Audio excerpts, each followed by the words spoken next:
Good afternoon. I am Tony Dattino. I am the founder of the USA Memory Championship and president of Dattino Consulting. And I've started a Live with Tony this week on the significant changes that are taking place as a result of the continuation of lockup, quarantining, watching people begin to finally reach the boiling point. How do we deal with the drug overdoses, and suicide levels, and the mental health challenges that people are going to have to deal with as we continue to go through our flu season, along with our COVID vaccines and not vaccines, and what to do. And I keep trying to go back to things I've learned over the 25 years of doing brain research that have taken me into what are things that people need to know about their brain to make a difference in their lives, and how can they alter and make those lives even better? How do we improve our memories and learning skills, which brought Michael Dattino into putting together his Maximum Online Memory course, which is now being expanded to create a second course on the things we need to focus on in brain health. But this past week in my reading, with the Thanksgiving holiday and Christmas holiday, people are at least trying to get into that spirit of enthusiasm and gratitude and thankfulness and appreciation and gift giving and things of whatever sort are on their minds. And it just, as I read this every day, and I read what's going on with drug overdoses and kids and people losing jobs and stuff, I keep coming back to something that I co-authored with Tony Buzan and Richard Israel back in 1999. So it took me back to my first book, and the reason why I'm reading it, and we did pick up, I did pick up stories of this in our second book that we put together, and this book is still in print, and you can still get it. It's called Grassroots Leaders, but I'm not doing both. I'm reading you today. So this is my reading segment, and I started thinking about this and realizing that this was something we were talking about 20 years ago. This book was published in 1999, and it's hard for me to believe that 20 years later I'm still trying to get people to adapt this thing called good in and good will grow. Good in and good will grow. And it's wonderful. People tell me sometimes I'm a thought leader, but my goodness, being a thought leader, I wish I could snap my fingers and have more people just kind of grab the principles and go for it. But here's the principle we were talking about that is so relevant to what what we're reading and hearing about in terms of suicides and depressions and anxieties and gratitude on the flip side of this. So we talked about the brain follows a model of GIGG. Good in, good grows, garbage in, garbage grows, and many of my clients have said, Tony, with what you're teaching us, why can't greatness in and greatness grow? And the answer is, why not? But your brain follows this model of GIGG, and ultimately you control whether the first G will be garbage, good, or greatness. So this is a mindful moment for people to think about and be aware of what patterns of thought are they carrying with them day by day, hour by hour? And are they focused on the things that are happening around them with their families? And I'm going to say right now, let's stay with local community. Let's start with family. Let's stay with neighbors. Let's just stay within your own municipalities. And let's try to see if we can minimize what we absorb from the national level, since it is about as crazy as it can be and mistrustful as you can be, no matter where you are on the spectrum. So let's stay with just within our own households, and let's think about what are the inputs to your brain that you're entering into your thinking on a daily basis. And that can be coming from your spouse, it can be coming from your kids, it can be coming from some of your business associates you've had in the past or in the present. That could be coming from music that you're listening to. It could be coming from a whole variety of sources, what you're reading, what you're picking up on the internet, what you see on television. And so the first thing you want to be doing, if your inputs fall into the garbage category, you need to begin to think about how to move them at least a little bit over into the good category.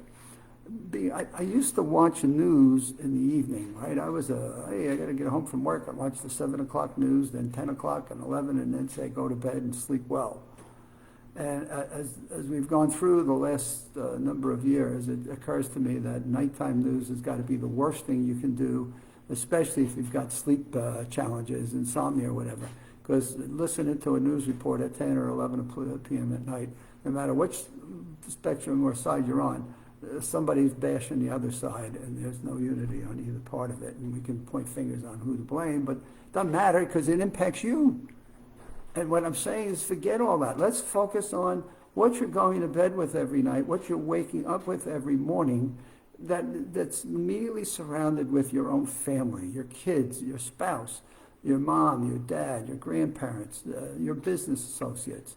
And let's focus on, are your inputs falling into the garbage category? Because you can change those. Your brain will unconsciously, right? If you're in a social environment just within your immediate domain that's in that category, we have a brain principle called mimic, which means it starts to pick that conversation up. It starts to mimic and carry it into your subconscious, and you now carry those behaviors and your thinking and behaviors into your life. And so what I'm saying to people is be mindful and aware of all the inputs that you're hearing, seeing, things that you're being involved with that are having an impact on the way your thoughts are being developed and grown, and how that impacts your day-to-day life. And it's time now to just stay local. And I say stay local within your own family, and let's be a little bit selfish about that. What's going on in your family, and what's the gig within your own family conversations you have at breakfast or lunch or dinner, or sitting down at the end of the day in the den or in the living area or kitchen and having some family conversation. And let's start being more aware of what we're putting into those conversations and what the dialogue is all about. And can we find in our day, amongst our family members, some things that have transpired during the course of the day that would be fun to talk about, that would be energizing, that would bring a little bit more of hope and raise everyone's level of energy and enthusiasm to a little bit of a higher level. And I'm not trying to preach this like this is so easy. This has got to be one of the most powerful things you can do, but it also meets challenges and may be one of the most difficult things that one can go about doing, because we've been so rooted and we're in such a rut in terms of what we listen to and what we've been hearing day after day, that trying to pull yourself back up and hoist yourself above the rut and the channel of thinking is a little bit of work. And it takes your own ability to do that and your own decisions as to whether or not you want to go about making those changes, because those changes can lead to a much more enthusiastic, fun, creative, successful life, even in the middle of a COVID epidemic. And that's what changed from, so here were the principles and the facts that we wrote about in our first book, and then the stories of how this came to life. We picked up real people stories that we dropped into the second book and said, this stuff is not hocus pocus. It takes work and it takes little disciplines for people, but it takes them to be aware of what are the things that are going into their brain, and you can make the necessary changes to convert it. That's the thing you got to realize. You can make those changes. Your brain is capable of modeling and duplicating positive behaviors, good behaviors, just as well as negative ones. If these behaviors are in the positive thinking, your brain accepting this programs you to be successful. And when I say programs, it doesn't make you a robot, and it doesn't make you brainwashed. It just makes you become more in control over your immediate surroundings and how you dialogue and meet within those surroundings. And when you meet people in the business world, or you meet people that are your peer groups or at churches or in stores, Your mental set is more of being smiling. How do you smile? How do you bring a pleasantry to the conversation to where people want to be around you? And people look at you and like, wow, what are you smoking? Or what are you drinking? And whatever. You're not drinking or smoking anything. You're becoming much more aware of what's going on inside your own thinking process. And you're taking a lot more control and being proactive and taking that control away from just being subconsciously bombarded and now taking over the control of what you want to input into your thinking patterns and into your process. And I'll give you my most dramatic story that I can share with you.